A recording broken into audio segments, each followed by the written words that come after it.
Welcome to the 100th Monkey Radio with Tom and Ramon. Wow, have we got a show for you tonight. That was Take a Stand for Love by Blaze featuring Garrido. Some good stuff there. I mean, this is, what year was that, Ramon? Mid-'80s or something? No, that is early 1990s. Early around 90s? Around the time I started going to house clubs in New York. Yeah. That's where I met those guys at.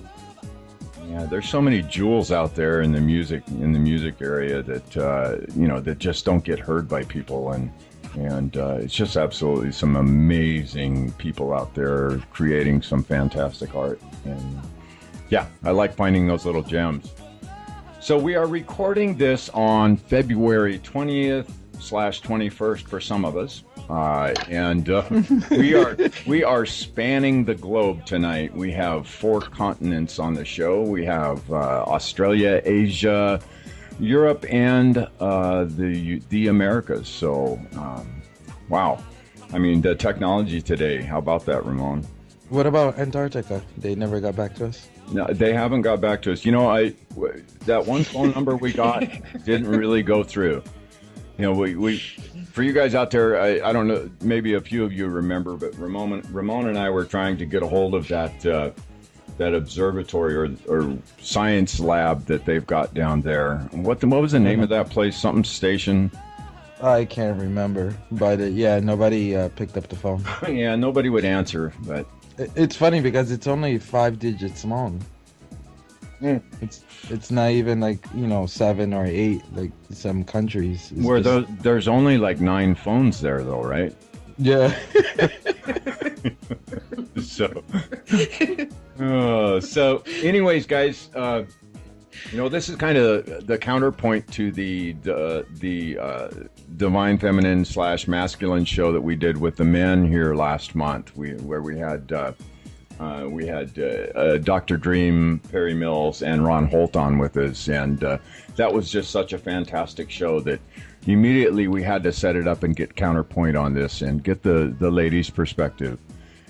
So tonight we have some pretty special women with us. I'm gonna start with Miss Emma Snow, who we have with us. She is a writer, speaker, astrologer, and energy healer. And she's been featured in Kindred Spirit and Spirit of Destiny magazines. And in 2012, she wrote her first book, Revolution of Being, a guidebook to life today, which has been described as a treasure trove of insight and very deep and personal wisdom. Over years of one-to-one sessions and running workshops and retreats, she's observed how each person is born with a unique life purpose and soul presence. Time, circumstances, and relationships all support this process of connection to the most essential part of ourselves, which is the soul. So welcome very much to the show, Emma Stow. Oh, thank you, Tom. Yeah, Ramon, great to be here. Really delighted to be here. Okay, we also have with us Miss Laura Magdalene Eisenhower. Laura, through natural alchemy, sacred union, and living the entire mythological body of the goddess, Laura is powerfully creating global transformation on the Venus path. Taking on the darkest forces on Earth, Laura reveals the influence of the false matrix and conquers the hidden agendas that are affecting our personal freedoms. She opens the gateways for ascension and reveals the source of ancient symbols and brings to light the true Holy Grail, which we're going to ask her about that here in a little while also. And last but by no means least, we have with us Cynthia Kavassilas. And Cynthia has been a tremendous supporter of George, who you guys all know out there. And she has such a tremendous amount of wisdom and insight herself. Every time I have talked to her, she has just absolutely knocked my socks off with her presence and the way she comes across. And so welcome both of you. I'm sorry, Laura, I didn't say welcome to the shore, Laura, and let you say anything, and I just kept... Oh, I'm just grateful to be here. Thank you so much. It's wonderful to be in the company of these wonderful women and with you, so thank you. I'm excited. And Cynthia, welcome. Oh, thanks so much, guys. It was really quite an honour to receive your invite to be on the show, and I only thought for a moment, am I going to do this? But it was only a moment, and of course the answer was always going to be yes.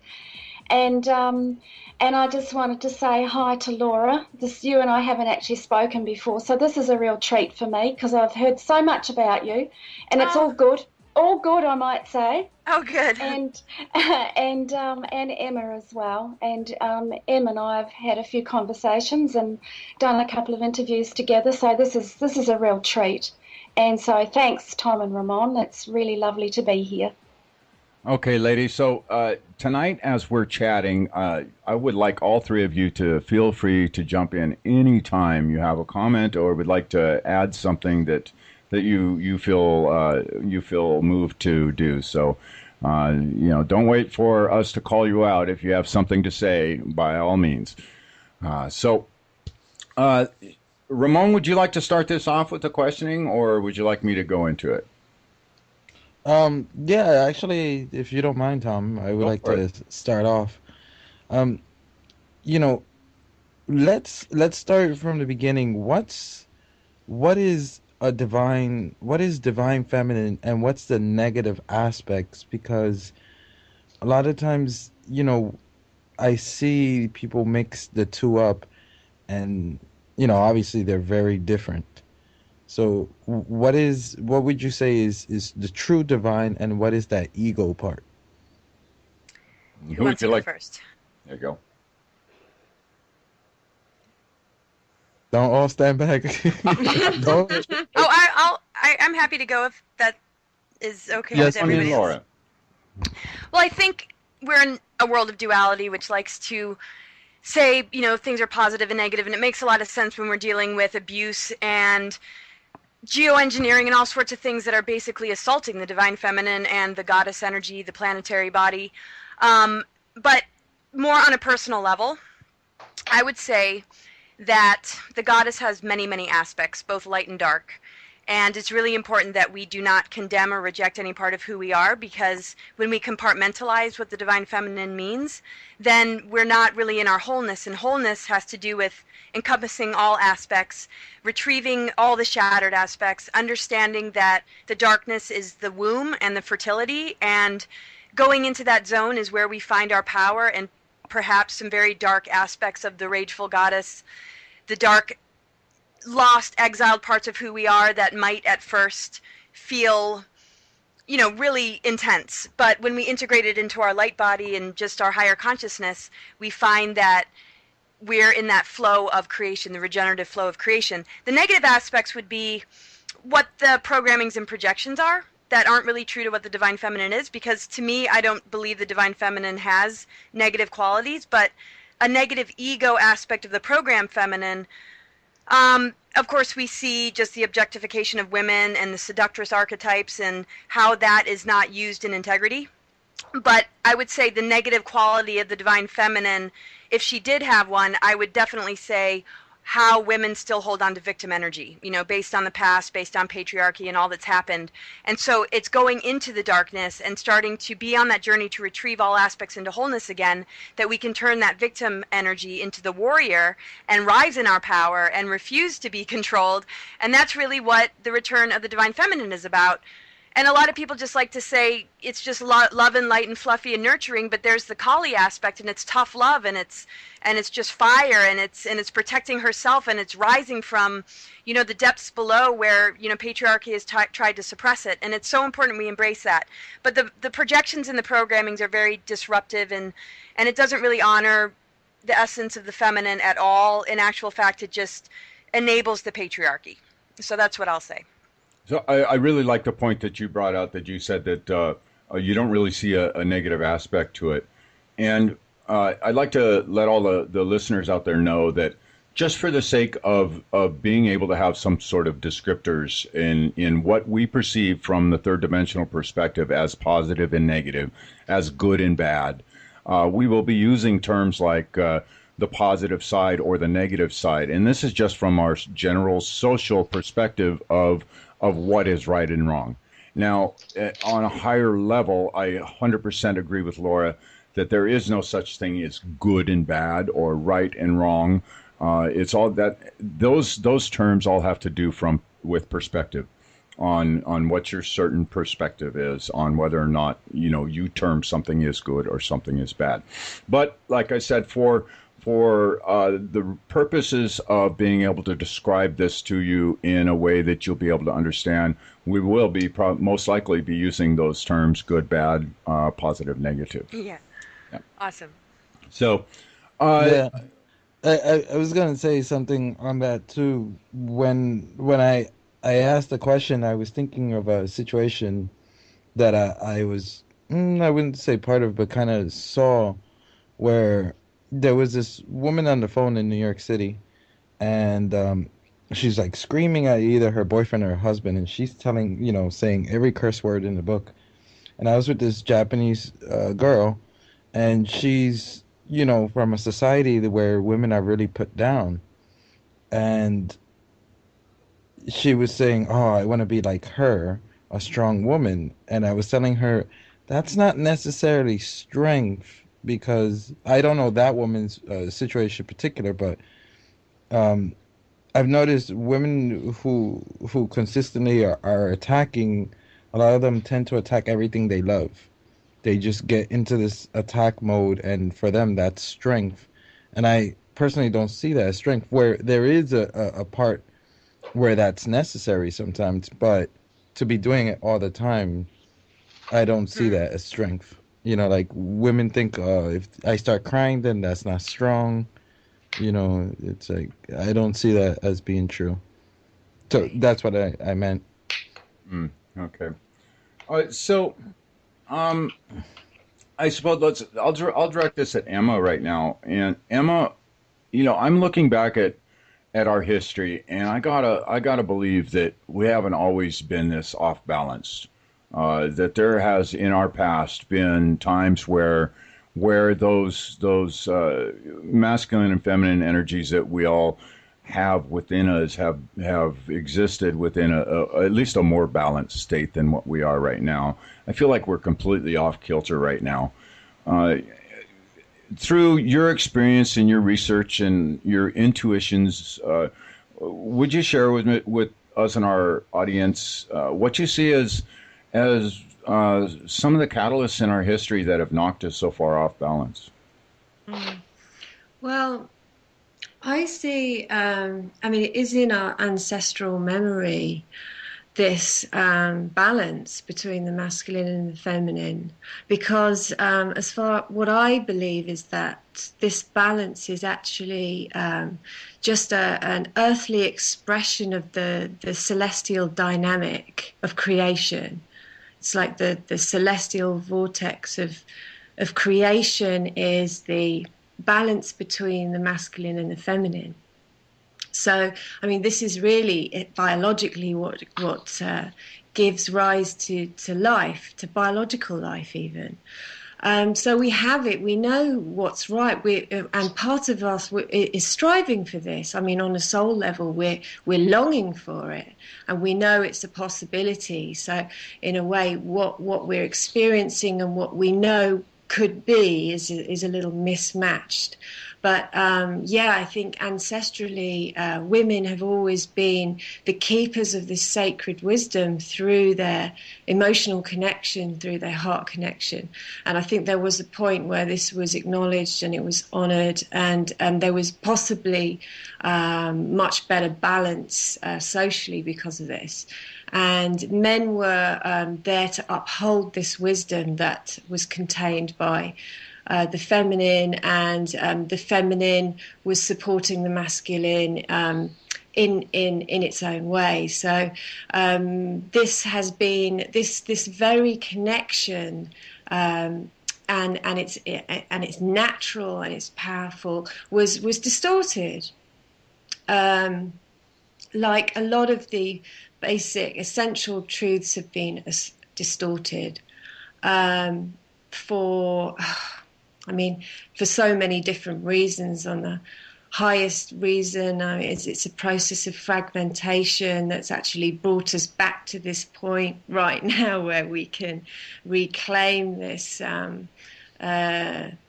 sort of wholeness, which is part of the individual's journey of even connecting to the masculine and the feminine within them. So as a woman, I also need to connect to the masculine within me to bring about wholeness that I can then share with a man, and a man would have to reconnect to the feminine. So I think the distortion in a way came from a lot of the distortion came from men socially having their emotions be seen as a weakness or something to be ashamed of.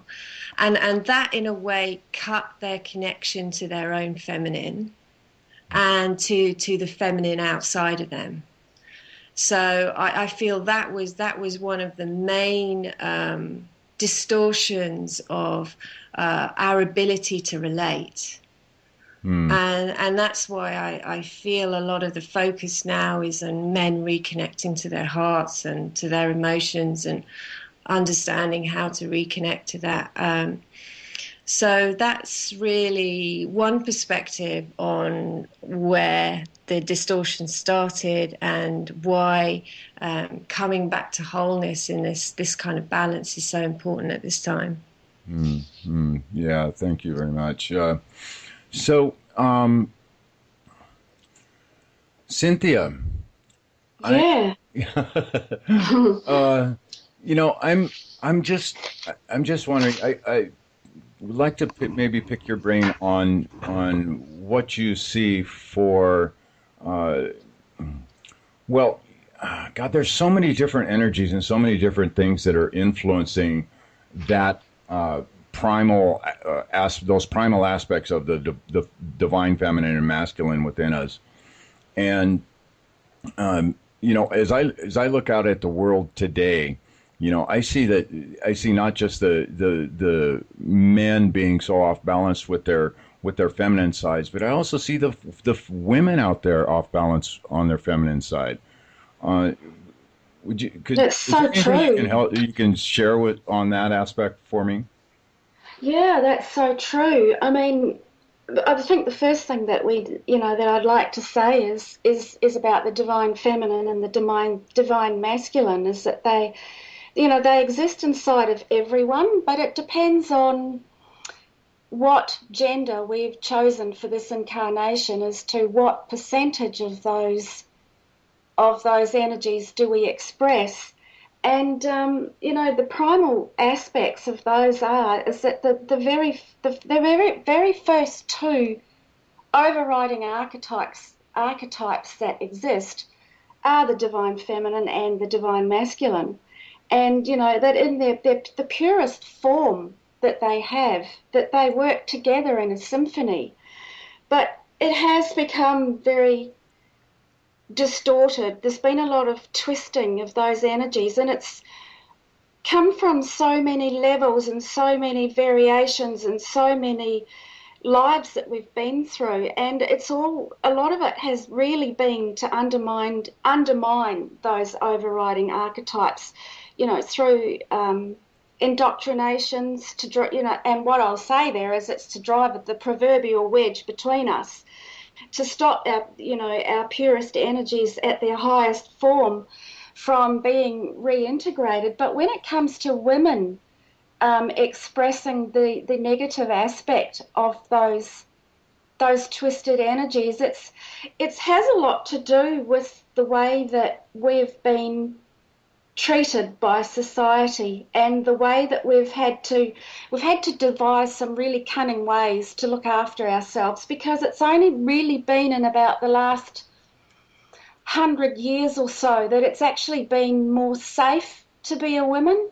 Because before that life was very tribal, life was very dangerous, and so we had to devise some really cunning ways to survive, and a lot of that it was through manipulation of the masculine energies, because our survival was not only about keeping ourselves safe, it was also keeping our children safe that we'd given birth to. And our protection was from our fathers or a husband or a brother or some family member. And we were more often than not seen just as chattels and possessions. And so staying alive for us was a very, very challenging process, and our whole life was pretty much dedicated to staying alive. And so as a consequence of that, there's a lot of women that have they really harbour so much resentment towards men, because the way that we had to live was not only a mental process, it's been locked into our DNA because we lived that way for so long. And so I think that the process of us coming to terms with our own femininity in the modern day and feeling safe again in society, feeling safe to speak, feeling safe just to be here, is about us healing ourselves. And so in that process, there's a lot of women that still hold massive resentment towards men. They hold resentment to the fact that they're actually born as women when they would far rather be a man, because it seems to be a man's world and it seems to be easier.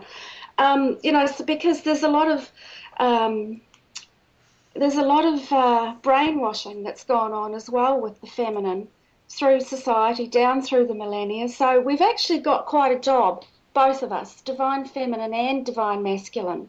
We've got quite a job to really truly reconcile within ourselves, within our emotions, within our emotional bodies, and together. And I see a lot of people, a lot of my friends and a lot of the people that I speak to and that George and I speak to really are making huge inroads towards that. So it's actually really is happening at the grassroots level. Mm-hmm. Yeah, absolutely. Absolutely. I definitely see movement. I see so many. I went through a really dark period about 3 months ago now. My pessimism hit an all-time high, and since then, though, there was something there within me that I had to clear, and once I got that cleared, I've been able to see things with a little bit different eye now. I'm seeing growth where before I didn't see it, and I'm seeing progress where before I did not see it. And in light of that, in light of what I just expressed there, and this was about 3 months ago, and I'm going to direct this more towards both Emma and Laura, because I know both of you. And I'm not sure about Cynthia; she may have something to say on this also. But I know both of you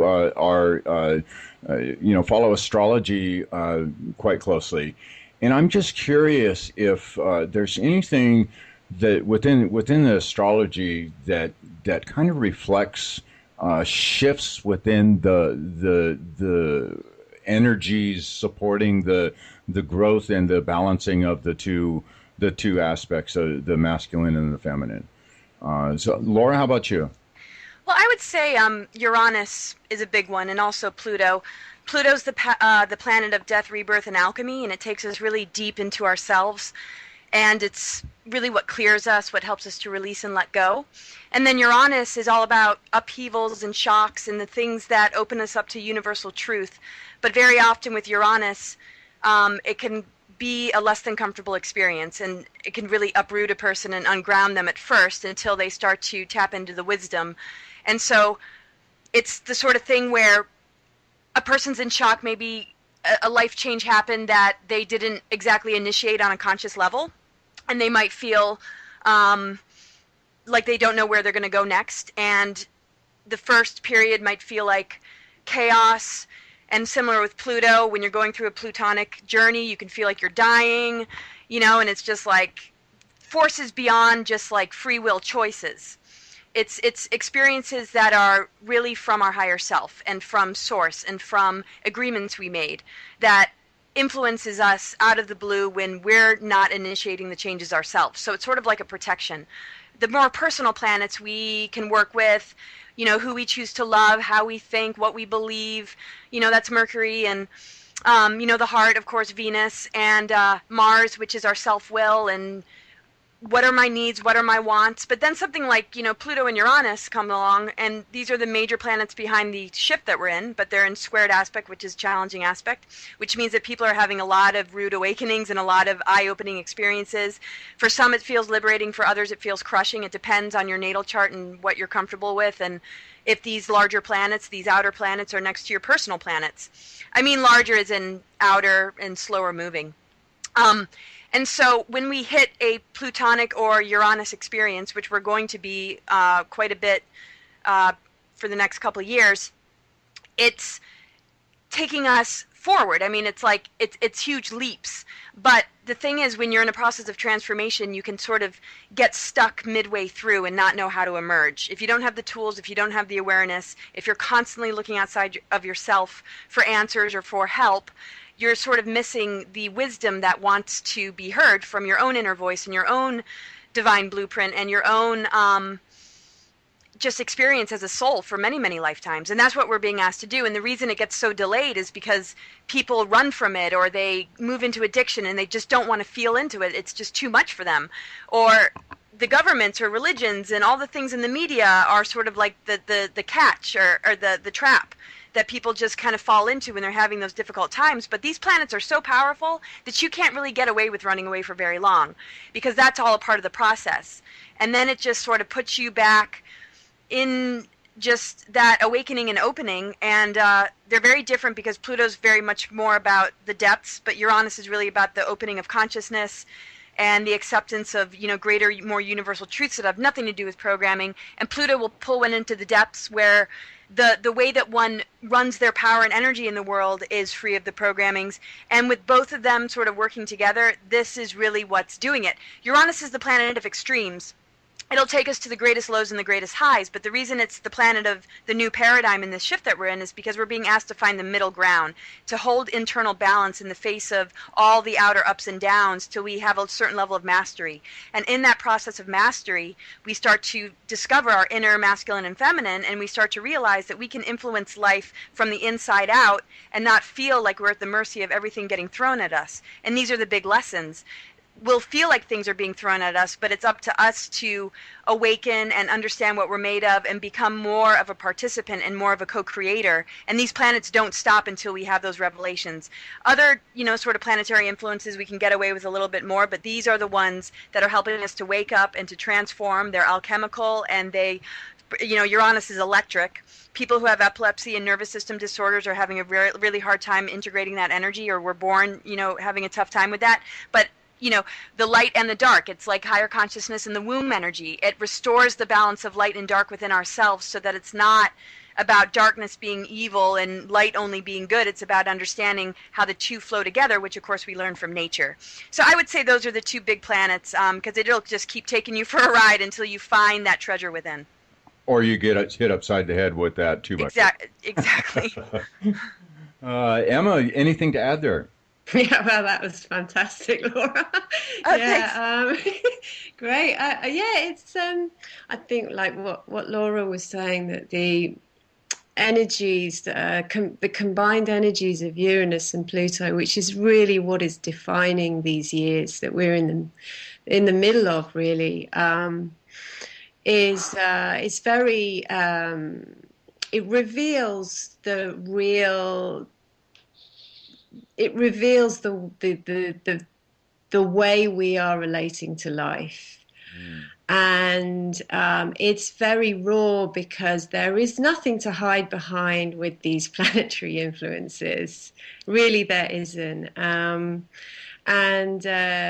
I mean, there are lots of attempts, because there's also the planet Neptune in Pisces. So, there is a natural tendency to avoid what's going on because of the rawness. But essentially, we are really being in a very short space of time being really called to face ourselves and to really recognize the impact of our conduct in a very uncompromising way. And this is really so that we can evolve, because this moment is a step up in planetary evolution. But I think it's because Uranus in Aries is really like an awakening to the self.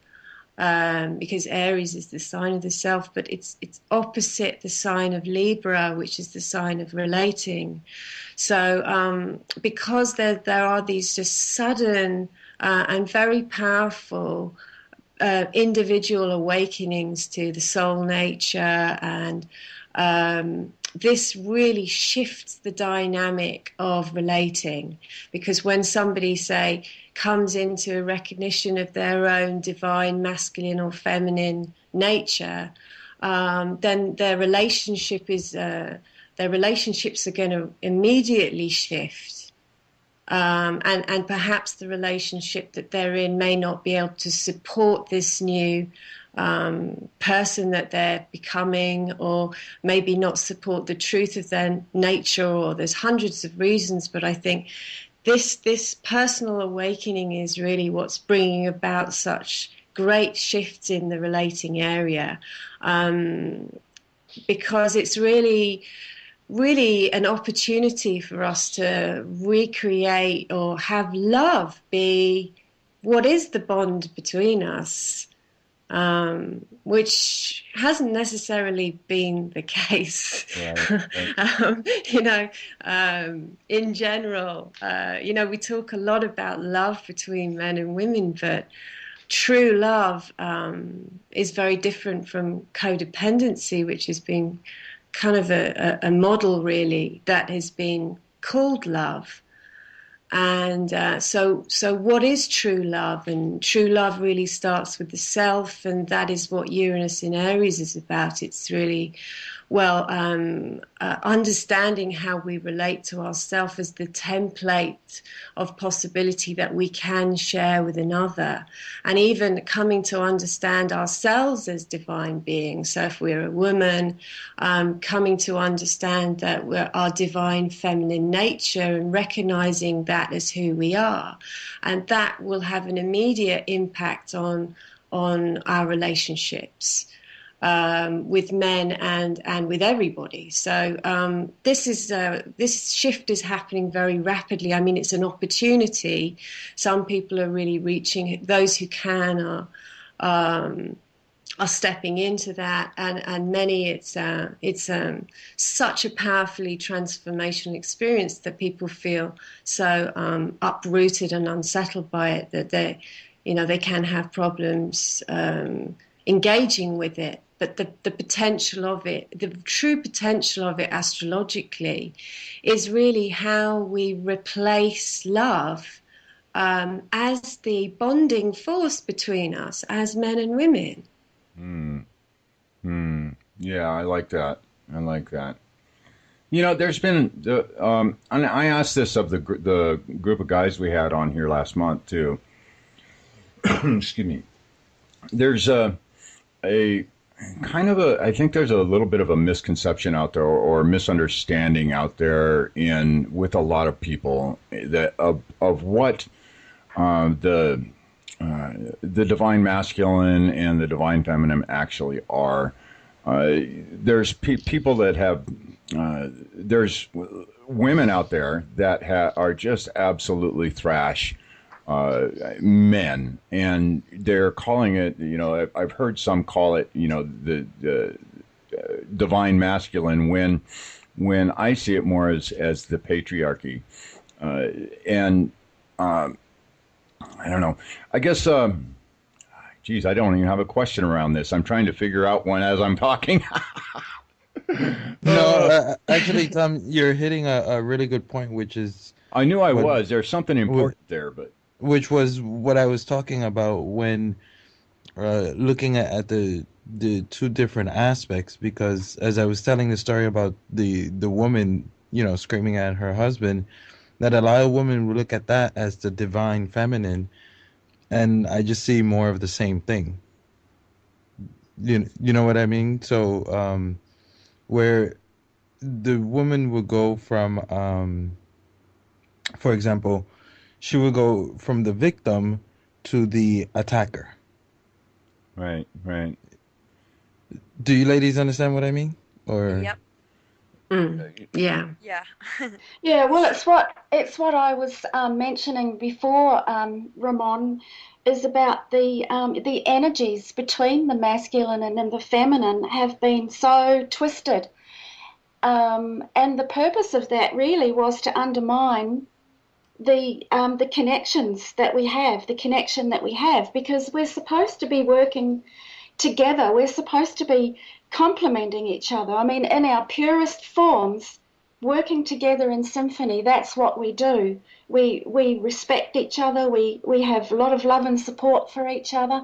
The masculine is more of the action, the feminine is more of the nurturing and caring. But when you bring them together in that symphony of love and respect and grace and support, it's just the most beautiful thing. But as far as men go, the patriarchal matrix has been so absorbed, with its own power. It's actually totally gutted the divine masculine and distorted its own power. And men have been manipulated to be just as disempowered as I think women have been. Right, yeah, right. Yep. So, That's how, yeah. One thing I've noticed though about there's a quality, at least the women that I look very highly in my life, they have a quality which is this stability. I think women do such a great job at bringing stability to something. For example, you have the mother with several kids and the father just leaves, and she's able to bring that stability to the family. Or you, in so many different cases, you have the husband who's doing something, and then the wife, it's so good at being that foundation and grounding the husband. You know, when that also can mean like, hey, you're not doing that right, calling them out on their dirty laundry as well. Like, I find that such a strong and beautiful aspect of the divine feminine. well, that's part of the divine feminine, holding the space. I mean, that's what we do. That's part of our innate energy, is that we hold the space for everyone else to function. And when it's not functioning properly, as mothers and wives, we tend to pull it together so that we can get everyone back on an even keel. right. I see one of the problems with finding those balances is that it feels like we have so many different strings attached to us that are each wanting to pull us their own direction. We've got all these different agendas that feel like they're being played out on this planet, trying to direct us in their way, whichever way that happens to be. Uh, but I guess my question here, and I'll just open this to whoever wants to jump in. What's our first step? What do we do to start clipping these strings, so to say, and getting control of ourselves again, and getting control of developing these things within ourselves in this environment that we have, where we're constantly having these strings and chains thrown at us. I think it's, really important to understand how much we need protection from all the outer noise, all the distractions out there, the programmings and the conditionings. And I mean, even if we've gone through the school system, even if we've been immersed in society, we have to recognize the game being played and allow ourselves to be completely and totally repelled, but not go into an us and them mode of duality where we're sinking down to a level of, feeling victimized and feeling that level of anger, because that, can disrupt the vibration. Because the thing is, we are the most advanced free energy technology. Everything that we put out has a direct influence on our environment.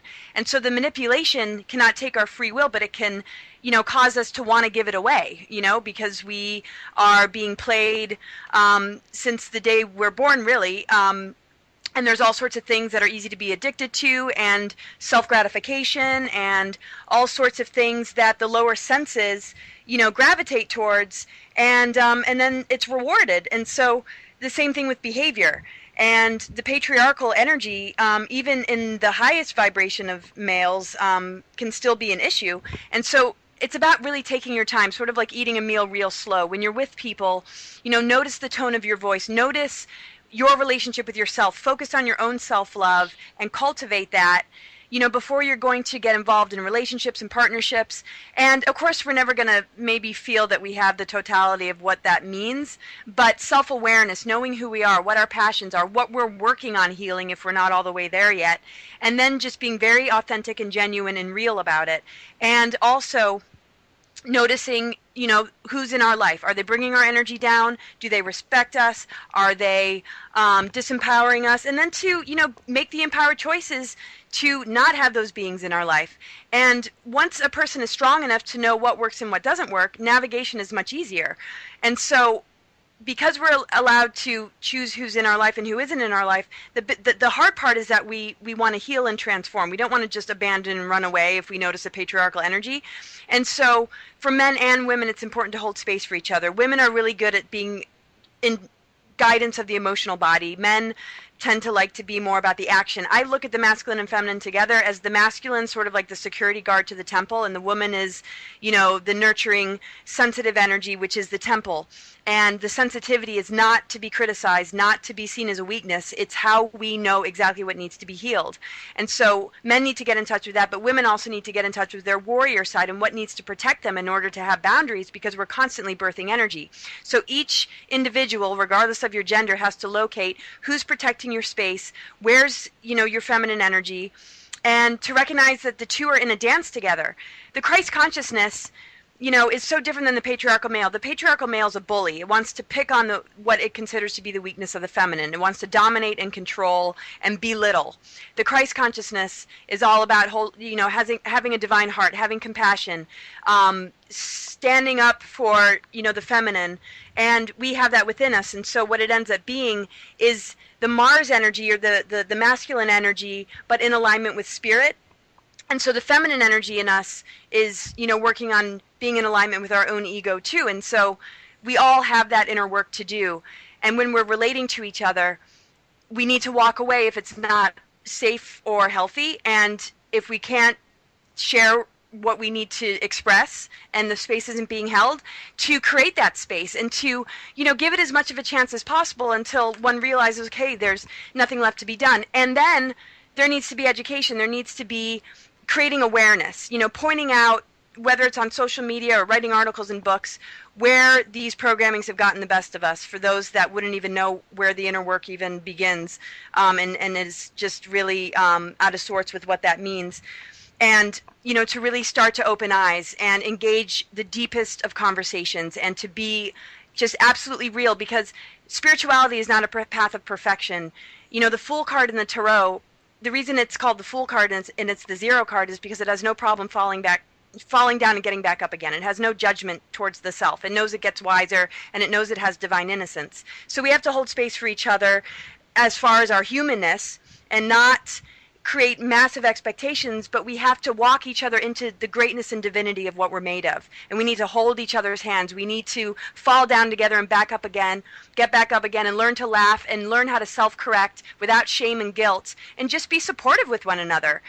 Because divinity is more about being genuine and being true to yourself than being perfect. And if we could all just recognize that we are a bit of a work in progress, but we're unearthing something so divine and so beautiful that is the truth of who we are, we can stop with the bullying, the competition, the separation, the judgments, and all the dynamics that are actually creating a free energy technology. The fact that we're free energy, it's emitting more and more negative things that keep us locked into this spiral, and then we just look at the shadow government and blame them. It's not fair. It is good to look and say that's wrong, but we have to look at ourselves and take self-responsibility. And we have to understand that we can either, fall into the trap and eat the cheese and have the trap fall on our head, or we can walk away and start to look at our own inner resources and how we're connected to the abundance of the universe, and start to wean ourselves off of that addictive matrix and really just generate the beautiful energy that's going to transform this whole world. Because when we get caught up in negative vibrations and all these lower dynamics, we're actually feeding the very thing that we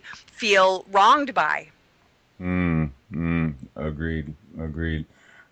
So, Hey, Emma, how about, I've heard this term so many times, and I've got a good picture in my mind what this actually means.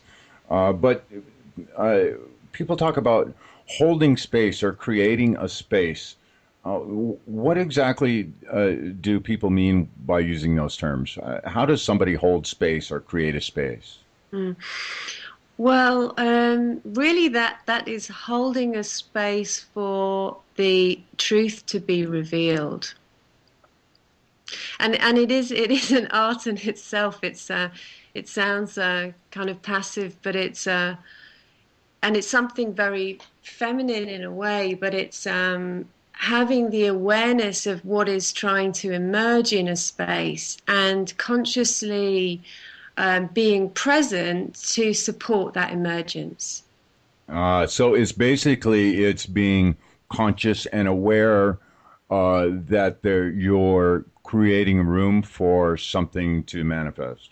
Exactly, exactly. It's like knowing with your awareness, just recognizing what is trying to be born in that space and actually agreeing to hold that space for that to emerge. Mm. So it's like this a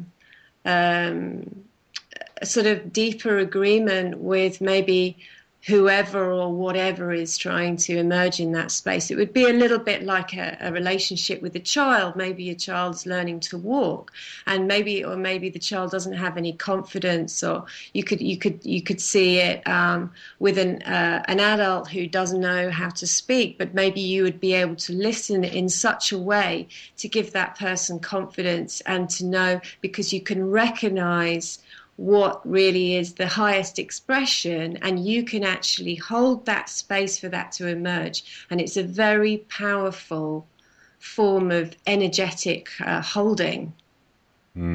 Gotcha. Thank you. I mean, I know that, I pretty much understood this myself, but I think that was important to get out there for our listeners out there, because I feel like there's a few out there that really don't understand what holding space is. And it is a very important aspect of all the spiritual work that we do. I mean, I find myself doing it constantly. I mean, I almost said constantly, but I do it a lot for people. Giving them the room to and me the room to allow things to flow through. Yeah, well, it's energetic support. Yeah. And it really involves listening and in fact it involves true relating, because you're energetically supporting whatever in that moment is wanting to emerge, wanting to be created even. Right. Okay. Sorry, I was just going to say another aspect of that holding the space, which Emma just spoke of so beautifully when she said that holding space for the truth to be revealed. I thought that was just such a gem. But another aspect of that also is that in holding the space for somebody, which Tom and Ramon, you guys both do it with your radio show for your guests. You're doing it right now for Laura and Emma and I to, you're holding the space for us to be able to speak our truth today. And you're doing it wonderfully too, I might add. But the other side of that also is in holding the space and creating the space for the energetic exchange to come through, is for the person who is. So at the moment I'm in in my mind's eye I've got a family situation that I'm feeling back into, and holding the space for the person who needs to express is also about making them feel safe, that it's actually okay for them to express truthfully, to reveal what is in their, what is the intimate thoughts that they're having, that they can actually safely express, because this has been something that's gone down with women over the ages, is that women learnt not to express because it was too dangerous. I mean, if you think back to times in the past where they went through the Inquisition and it lasted several hundred years and millions of women were tortured, had tongues cut out, hung, you know, dastardly, awful, macabre things happening. And so that's why it's a big reason, because the lessons of that was so traumatic for women, that those memories have been locked into our cellular memory. So now, when women are speaking, whoever is holding the space is doing it with complete love and allowing women to reveal what is in their hearts, what do they want to express. But what's happening now with this movement of women speaking is that we actually feel safe to do that. And so getting back to what I originally started to say is that it's actually a bit of an art to hold the space and to do it so that those people that are expressing do feel safe. They feel safe to do that, and they feel safe within that space. And that's a really important aspect of it. I definitely agree with that. I mean, and on the other side of that coin, I can see where can that space intentionally be disrupted? Of course. I mean, if you look back to the Inquisition, it was completely disrupted, wasn't it? Totally distorted and undermined, totally. But I feel that the point of holding space is almost to create a kind of inviolable space. You actually, what holding space means that, in a way, the love of the person holding the space is what gives the person strength, and that bond is not so easy to interfere with, actually. Especially if the intention is to hold a sacred space, because in holding, space for one another, it requires being in touch with, the wounded self, and knowing that the wounded self is also connected to the wisdom body, because there's always wisdom that comes from anything that we've gone through. It's part of building the spiritual immune system. It's part of just how we've gone through these cycles of incarnations, and there's just a lot there. And so holding space is the opportunity to bring that to the surface instead of acting it out or showing these aspects of ourselves in ways that are confusing for the other person to fully understand and read and comprehend. And so I always find that if people are going to hold space for one another, that they come in with intention, with calmness and groundedness as best as possible, so that real listening can happen. So it's not about being triggered or somebody said it this way and the other person who's trying to hold space all of a sudden is reacting. It's really about slowing everything down and feeling into it and knowing what is motivating certain behaviors before they become damaging behaviors, and being that still with the self to pay attention to the sensitive spots and the parts of ourselves that we want to overexert and throw at the other, and to just get into that zone of seeing that person as yourself and knowing that you want to just really treat others as you'd like to be treated, just like the person holding space is facilitating. And it's just that co-creation together of taking it to the highest level possible, because in that vibration, real healing happens. And this is how we move quickly forward instead of going back into the patterns and looping around again and again and again and never being able to move beyond those limitations. And so I think, intention and creating, the right space for it, and, also taking a deep breath when you hear certain words being shared, because very often if somebody's holding space for you and it's a conversation, you're going to have to hold space for them. And that agreement and that intention is going to help ground the room you're even in, so that a lot of these other manipulative energies, whether they're archons or frequency manipulations from smart meters or just the things that are just kind of around us, those things are not in that space. There's a protection in that bubble when you're holding space for one another. And the more I think intentions are set, I think the safer the experience is. Yeah, and I'm guessing that, well, I know this through experience, that the more you do it, the easier it gets. And you know, one of the biggest challenges that I had with the whole, you know, holding those spaces was the triggers that come while you're holding space.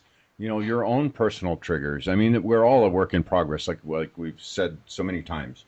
That so we're all human too, and sometimes when we are holding space for, let's say, a loved one, you know, we're holding space for a loved one, and you hold that space well enough that they're able to express something that they feel deeply that they haven't wanted to express, but that expression is a trigger for you.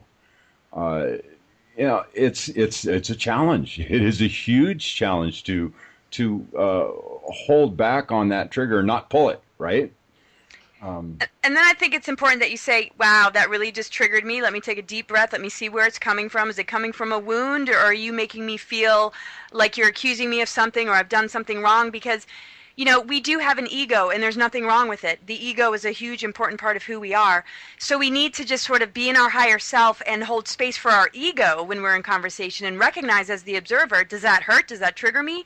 And then to have the conversation really be about addressing the real healing coming from a place of knowing that that's going to be a part of maybe the downfall of the conversation. And preventative measures based on the intentions that are held can sort of, you know, help smooth that part over, because it's very difficult for people not to be triggered.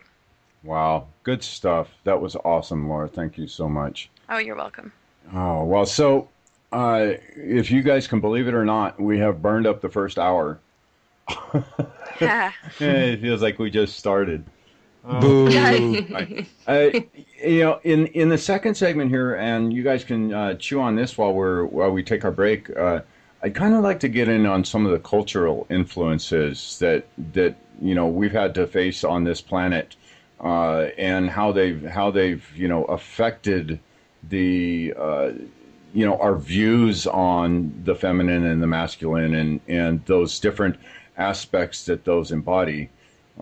So I think that would be definitely interesting to dig into, because I know culturally, when I look around the planet, I see quite a few different perspectives on, you know, what is proper and what is, you know, what is the right manly thing to do and the right feminine thing to do, you know.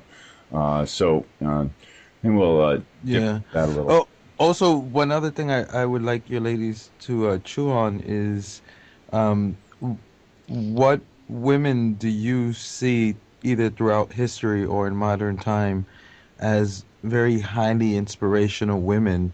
Because I feel that that's not put out there enough, like these inspirational women who've done these amazing things even when the whole world's against them, and still were able to hold that space and do these amazing things. I feel like that's not, you know, they don't teach us that in school. Yeah. All right. Well, we have with us tonight Emma Stow. Her website is emmastow.com. That's EMMASTOW.com.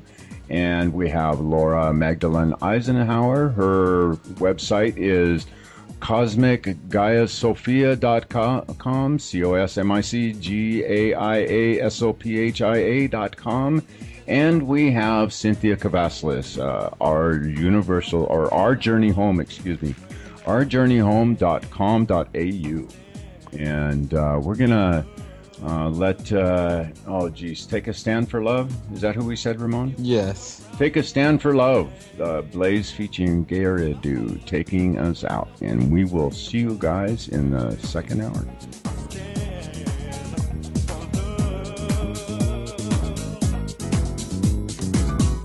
Solve the problems that divide the world of black and white.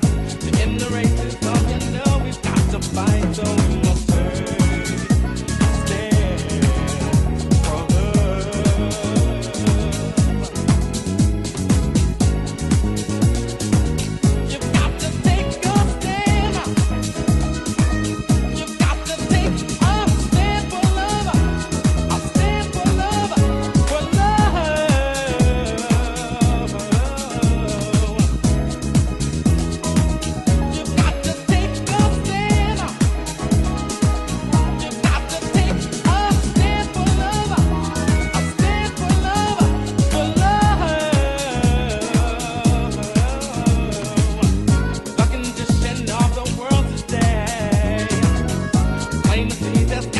be a better